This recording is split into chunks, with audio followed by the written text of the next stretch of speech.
हैं ट्रेडबुल सिक्योरिटीज के भाविक पटेल हमारे साथ है, केडिया कमोडिटीज के अजय केडिया और कोटक सिक्योरिटीज के अनिंद बैनर्जी। आप तीनों मेहमानों का बहुत बहुत स्वागत है 18 नाउ स्वदेश पर। भाविक जी, आप कैसे देख रहे हैं आप क्रूड के प्राइसेस की चाल को? ओपेक प्लस ने यहाँ पर देखिए प्रोडक्शन बढ़ा दिया है स्ट्रेट ऑफ हॉर्मोज से, जैसा अभी अनिंद सर ने भी बताया कि जिस तरह से दिख रही, लेकिन अभी भी 60% का डिक्लाइन वहां पर देखने को मिल रहा है।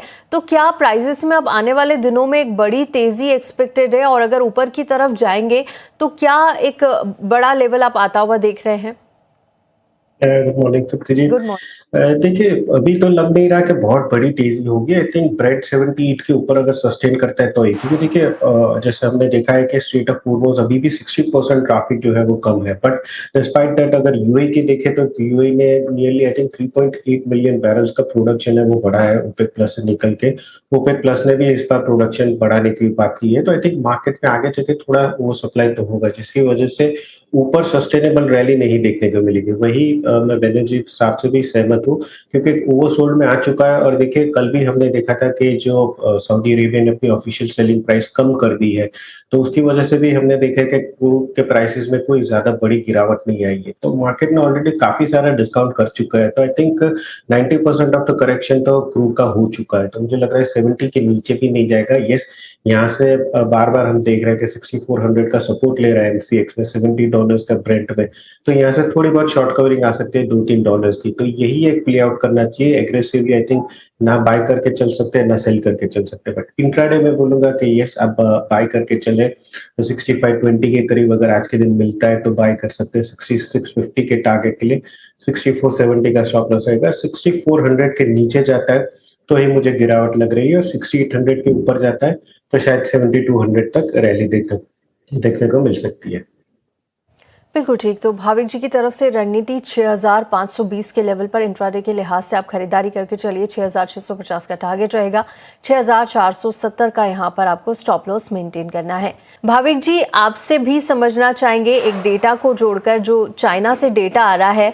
तो देखिए, इकोनॉमिक स्लो डाउन थोड़ा सा हम कह सकते हैं, और एक बड़ा कमोडिटी कंजम्पशन मार्केट हम चाइना को देखते हैं।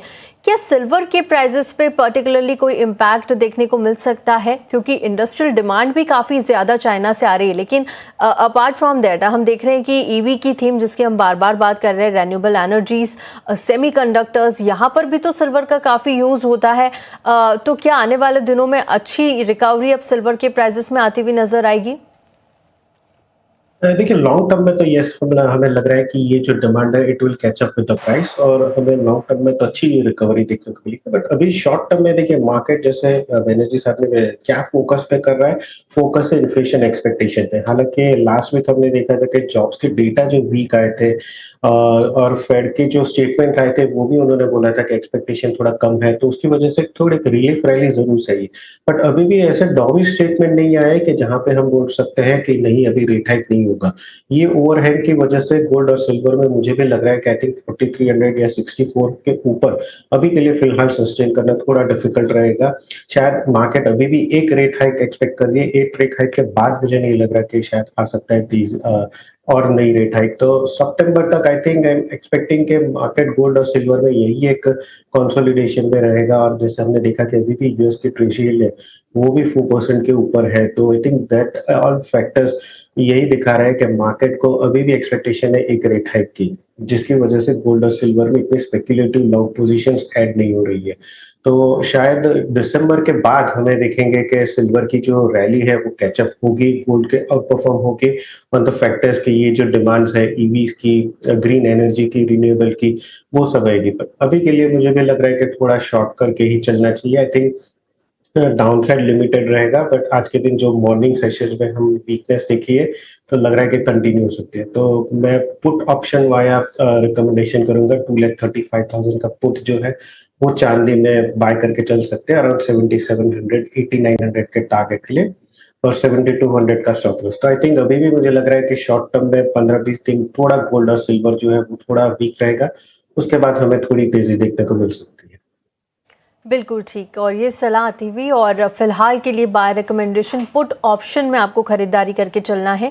हमारी स्क्रीन पर स्ट्रैटेजी फ्लैश हो रही है, तो आप अपनी रणनीति स्क्रीन पर देखकर top target and stop losses का ध्यान रखकर बना सकते हैं। भाविक जी, बेस मेटल्स में आपकी टॉपिक क्या रहेगी और अब आप कैसे देख रहे हैं आगे के फंडामेंटल्स? यस, आगे के फंडामेंटल्स आई थिंक अभी भी मुझे अच्छे ही लग रहे हैं। देखिए ये जो करेक्शन आया था just a pull back dollar index की तेजी की वजह से, और अभी लग रहा है कि कहीं न कहीं अगर स्ट्रेट ऑफ हॉर्मज़ ओपन हो गया है तो इकोनॉमी जो है वो भी कहीं न कहीं एक्सपांड होगी, जो अगेन बेस मेटल्स के लिए पॉजिटिव है। तो ओवरऑल मुझे ज़िंक ज़्यादा प्रेफ़र कर रहा है, क्योंकि 3-4 दिन अगर हम लास्ट देखें तो it is completely out performing other base metals, और यहाँ पे भी अगर हम देखें तो ऊपर की साइड 374 अगर ब्रीच करता है तो ऊपर की साइड 400 के लेवल्स भी, जैसे कीड़िया जी ने बताया, आ सकते हैं। तो इंट्राडे थोड़ी भी डिप मिल गया अराउंड 368, तो 372 के टारगेट के लिए मैं भी बाय की रिकमेंडेशन करूंगा। 366 का 6 स्टॉप लॉस रहेगा। बिल्कुल ठीक। तो 368 के लेवल पर जिंक मिनी बाय रिकमेंडेशन, 372 के टारगेट, 366 का आपको स्टॉप लॉस मेंटेन करना है। फंडामेंटल्स खास तौर पर अनिंदर जी ने यहाँ बताए हैं। चलिए अब इसी के साथ वक्त की कमी है, मुनाफे की मंडी को हम यही समाप्त करेंगे। केडिया जी, भाविक जी और अनिंदर जी, बहुत बहुत शुक्रिया हमारे साथ जुड़ने के लिए, तमाम कमोडिटीज पर राय रखने के लिए। यहाँ रुकेंगे एक छोटे से ब्रेक के लिए, लेकिन आप कहीं मत जाइए। ब्रेक के बाद भी ईटी नाउ स्वदेश पर खबरों का सिलसिला जारी रहेगा। नमस्कार।